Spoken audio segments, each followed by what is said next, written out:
Hey everyone, and welcome back to the channel. In today's video, we're revisiting a sovereign citizen from Indiana that I covered not too long ago. He goes by the name Prince Pew, which, when translated directly into English, essentially means minor royalty from the family of bad breath. So, with that out of the way, let's get started. Prince Pew, state would you please start a record? Yes, Your Honor, thank you. This is State of Indiana versus Prince Pew, cause number 64D01-2305F64448. Defendant appears in court in person by video conferencing with counsel, Mr. Steve Pribble. State of Indiana by Gary Gurman. Morning, Mr. Pew. Can you hear me okay? Yes. Thank you. Mr. Pribble? Your Honor, did the court get the filing just done this morning? If not, I do have a copy for the court's consideration. You filed something? I did, Your Honor. I did not see anything come through my queue. Last thing I have is my order striking documents from June 9th. May I approach? You may.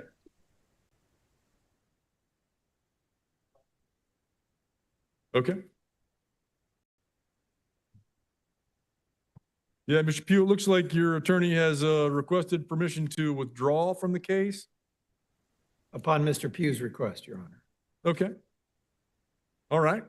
What I'll do is take that under advisement and my assumption is you intend to try to proceed on your own and without counsel. Is that correct? Yes. Okay, so you're asking to be able to proceed on your own and without counsel. I'm going to set this for a Faretta hearing. I will take the withdrawal of Mr. Pribble under advisement pending that hearing. We will send you some documents out, or at least one document out to the jail that you can review prior to the Faretta hearing related to pro se representation. Yeah, I'm going to do that at 10:30 today.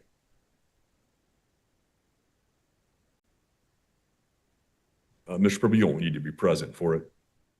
Mr. Pugh, I'm going to have my staff fax something out to the jail right now. They'll present that to you, give you time to review it and prepare for a hearing that'll be held here in about an hour and 20 minutes where we'll go through your Faretta rights and make sure that you understand what would be required of you for you to be able to represent yourself before the court pro se. Okay? Yes. For the record, my honor, did you review my documents? Sir, you filed a bunch of stuff. The other day, I struck all that from the record because you're represented by counsel. As I've advised you before, we don't allow for hybrid representation. I would caution you, all the things that you filed that you asked me to consider, none of those, even if you were representing yourself, would be items that are pertinent to this matter, okay? So that'll be something we delve into quite deeply here in about an hour and 20 minutes, all right? Because you're going to be expected to follow all the rules of this court that are promulgated by the Indiana Supreme Court. And if you're incapable of doing that, you will not be able to represent yourself in front of this court. So that's just a prelude, I suppose, to the hearing we'll have here in an hour and 20 minutes. You understand? Indeed. Indeed. We'll see you back at 10:30. I believe it's actually pronounced pubic, Your Honor. All right, State, let's go back on the record for Prince Pew. Yes, Judge, this is a resumption of our hearing earlier. It's State of Indiana versus Prince Pew, 64D01-2305F64448. Defendant appears in court in person by video conferencing without counsel. State of Indiana by Gary Gurman. Mr. Pew, did you have a chance to review the advice for self-represented defendants that we sent out to the jail a few minutes ago? No, it was denied. You didn't get a chance to review it, or you didn't receive it? I didn't get a chance to review it because I'm not here to speak on. Yes, it was presented. Yes. Yeah, I'm not here to speak on the Faretta rights. It was presented to you, but you did not review it, correct? Yes. Okay, please raise your hand to be sworn.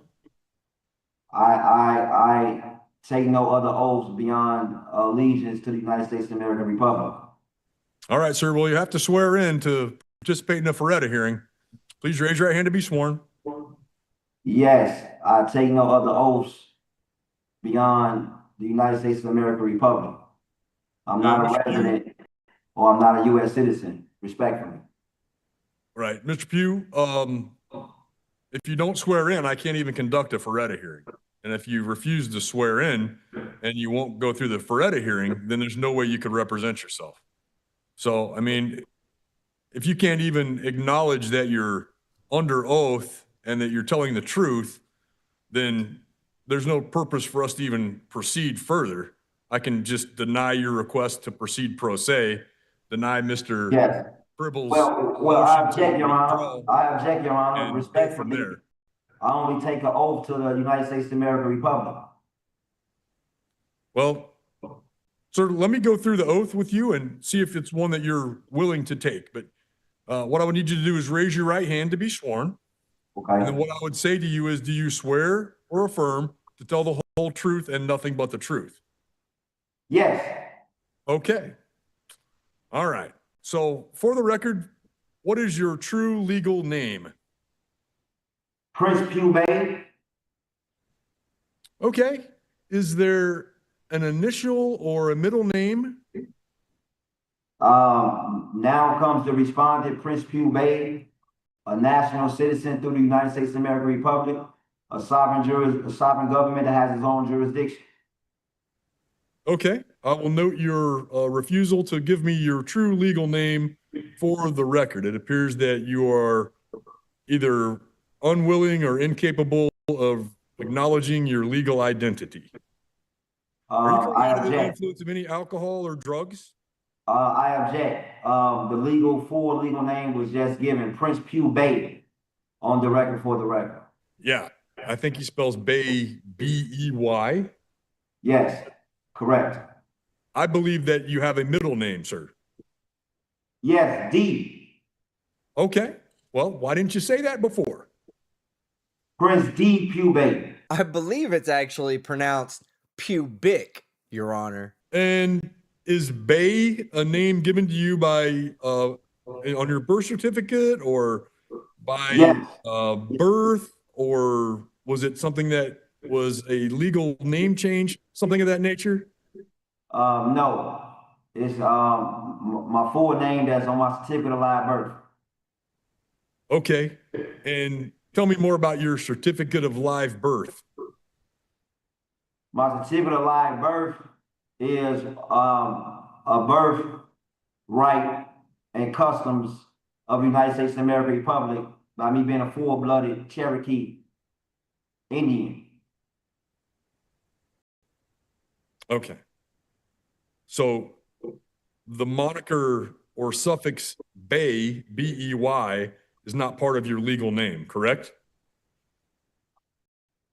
No, that is incorrect. That is my full-blown name and appellation. Okay. So once again, the court will note for the record that the defendant refuses to acknowledge their legal identity. All right, sir. Are you currently under the influence of any alcohol or drugs? Once again, I object. Full name was given that's on the certificate of live birth, which is in the filing. And no, I am not On to under the next question. any intoxicants whatsoever. Sir, are you under the influence of any alcohol or drugs? That's a yes or no question. No. You understand you have a constitutional right to a lawyer? I object. I understand that my constitutional rights are being violated at this particular point. Sir, it's also a very simple question. You understand you have a constitutional right to a lawyer? I understand that my constitutional rights are being violated at this particular point, and I am not a resident of Porter County, nor a resident of the state of Indiana, nor a U.S. citizen. I'm a Moorish American national of the United States of America Republic. Does the country of Morocco even know you're a Moorish American? Or is that just something you came up with while munching on a plate of crayon tacos? Okay, sir. You understand that you have a right to an attorney. If you can't afford one, the court would appoint one for you. Do you understand that? No. Okay. Mr. Pugh, do you recognize that this court operates under the Constitution and laws of the state of Indiana? No, I understand that the state of Indiana Constitution, as well as the U.S. Constitution, as well as my ordained Constitution of the United States of America Republic, is in violation at this particular point, and that you need to contact the federal government, the governor, and the attorney general at this particular point. Mr. Pugh, do you understand that and recognize the legal authority of this court to hear this case? No, I do not. I only take oath of allegiance to the United States of America Republic. And I understand that the state cannot enforce its laws upon me and denationalize me or strip me of my citizenship or nationality. I also understand that the judge cannot sit in authority over citizens of another or a foreign state, nor can the state impair obligations of contract without being in direct, severe, gross due process violations at this particular point. Mr. Pugh, what does the prosecutor do in this court? The prosecutor answers motions that were said that was struck down, yet I haven't had a response from the prosecutor in response to any of my motions. Mr. Pugh, what does the judge do in this court? The judge is supposed to be a neutral party, yet is, very biased in this particular setting. And once again, the judge needs to uphold the state of Indiana, the U.S., as well as my ordained Constitution. He takes an oath of office to uphold these constitutions, and once again, cannot sit in judgment over a foreign state citizen.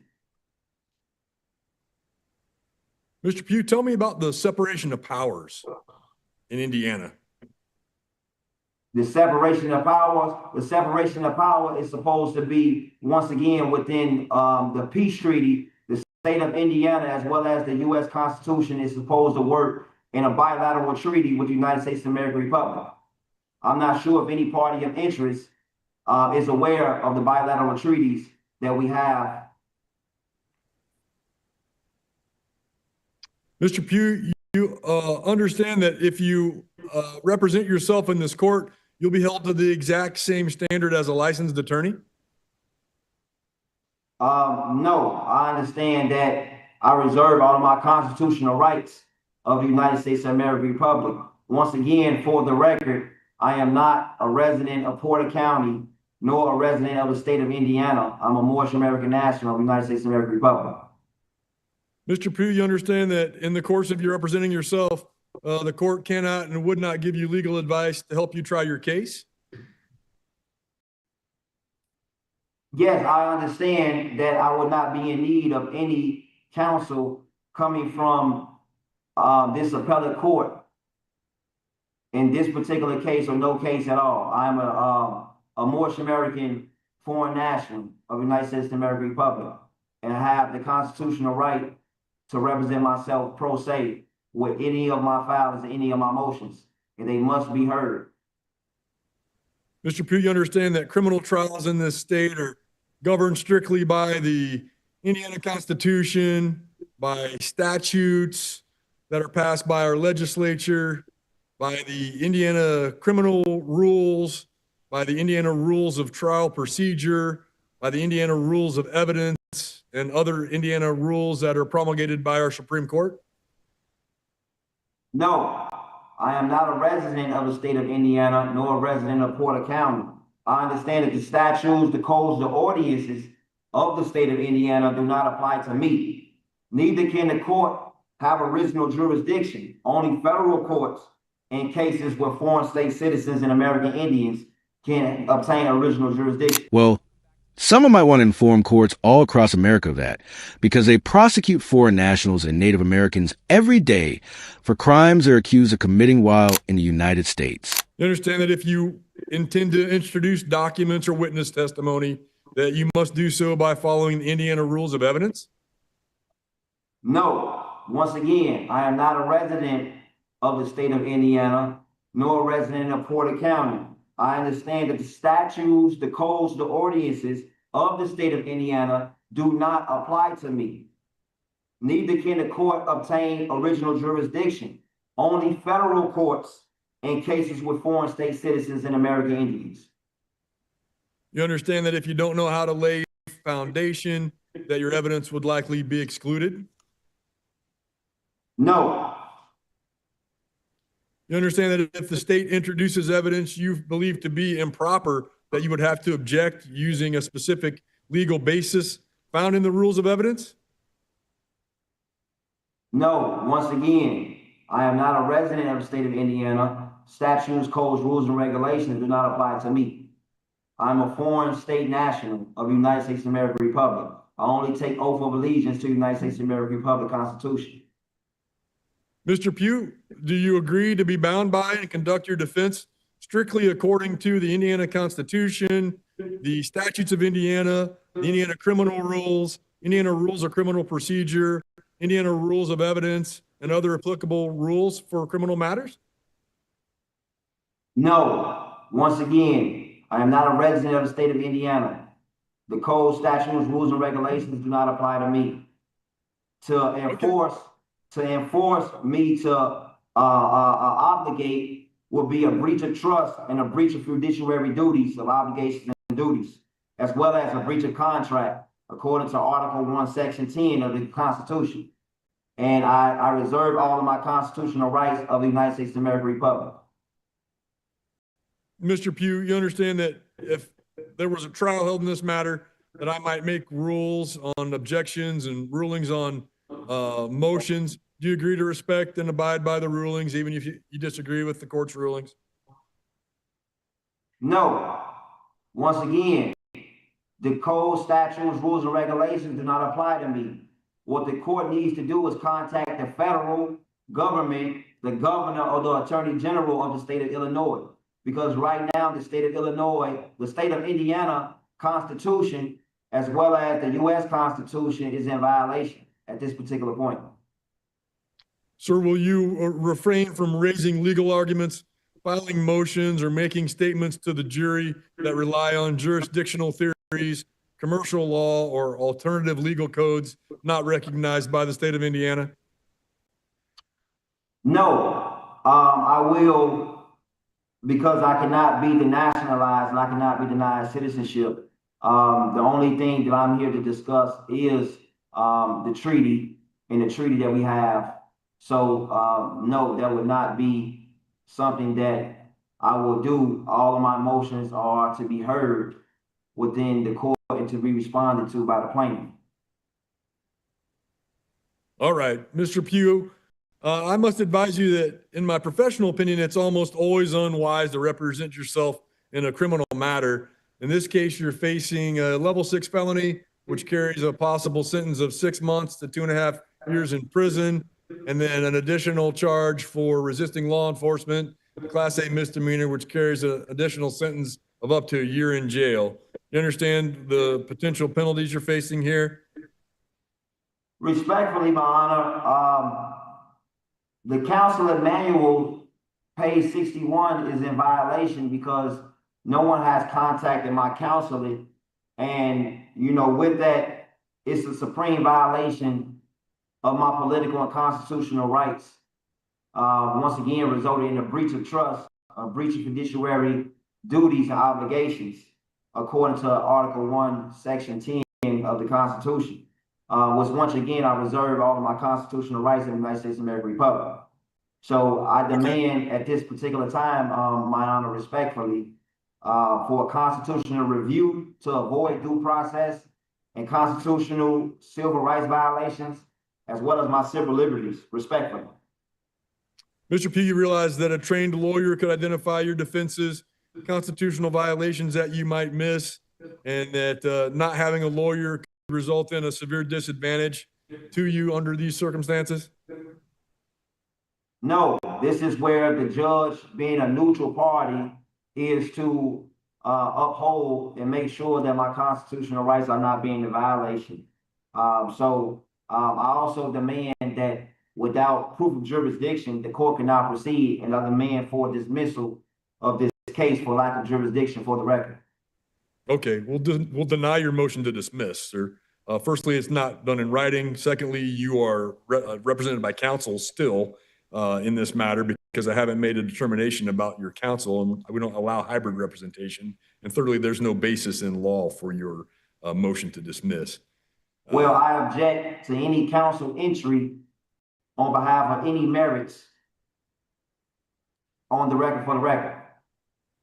Mr. Pugh, you understand that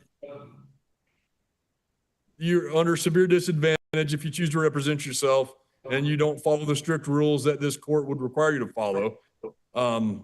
Knowing that, is it your clear and voluntary desire to represent yourself? Yes, it is my clear right to represent myself.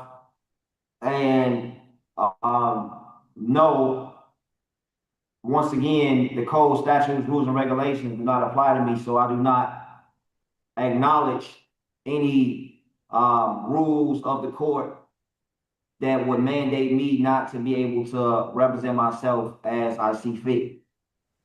Okay. Tell me more about your wish to represent yourself pro se. Well, it's nothing more to discuss beyond me reserving all of my constitutional rights as a foreign state citizen and a full-blooded Cherokee Indian of the United States of America Republic. Well, this is about to get awkward. He insists on representing himself, yet he's done just about everything possible to convince a judge that he shouldn't be allowed to. And now, it's time for the judge to wipe that smug grin right off his dumbass face. Okay, well, sir, I will deny your request to proceed pro se. I will deny Mr. Pribble's motion to withdraw as your counsel. I will make the following findings. I'll find that you have failed to make a clear and unequivocal request to proceed pro se. Yes, I object. Responses to the court's inquiries were evasive, conditional, or reliant on legal theories not recognized by this jurisdiction. And yes, I the object. court cannot find a definitive waiver of the right to counsel. Yes, I object. The court finds that the right to self-representation is not a license to disregard the procedural and substantive laws of Indiana. During the colloquy, the defendant expressly refused and demonstrated an inability to agree to be bound by the Indiana rules of trial procedure, the Indiana criminal rules, I object. Indiana statutes, the Indiana Constitution, and Indiana rules of evidence. And I that object. the defendant will not agree to follow the established rules of this courtroom, cannot effectively waive the right to counsel and conduct a defense. Yes, I object, Your Honor. That to validly waive counsel, the defendant must possess a rational understanding of the proceedings. Based on defendant's answers regarding the constitutional authority of this court, the branches of government, and the respective roles of the judge and prosecutor, the court finds the defendant fundamentally misunderstands or refuses to acknowledge the nature of these proceedings. Consequently, any waiver of counsel is not knowing or intelligent. I object, I also Mom. find that the defendant, allowing the defendant to proceed pro se would fundamentally disrupt the administration of justice. The defendant's conduct and statements during this hearing indicate a persistent intent to challenge the foundational jurisdiction of the court rather than present a defense to the charges. As established in the Hotel Ep v. State case, the right to self-representation does not protect obstructionist behavior that presents the orderly progression of a trial. I will also find that the defendant's persistent refusal to directly answer the court's basic questions, including questions regarding their identity, their understanding of the charges, their understanding of the appropriate laws and rules that apply in the court, frustrated the court's ability to conduct a meaningful Faretta colloquy, and because I of the object, Mom. defendant's responsiveness, prevented the court from establishing that a waiver of counsel was knowing, voluntary, and intelligent. Sir, as I mentioned before, we're denying your motion to proceed pro se. I'm denying your defense counsel. I object, Mom. Is that an order that you can have in writing? Sir. Because you cannot just say, I'm striking down the motion. And yes, in a situation like this, the judge can deny your request to represent yourself for two key reasons. First, Based on the answers you gave during your Faretta hearing, the court can determine that you lack the capacity to represent yourself. When that happens, the judge has a duty to protect your Sixth Amendment right to legal counsel. Second, the judge can also deny your request if he believes you're only trying to disrupt or derail the normal operation of the court. So, congratulations!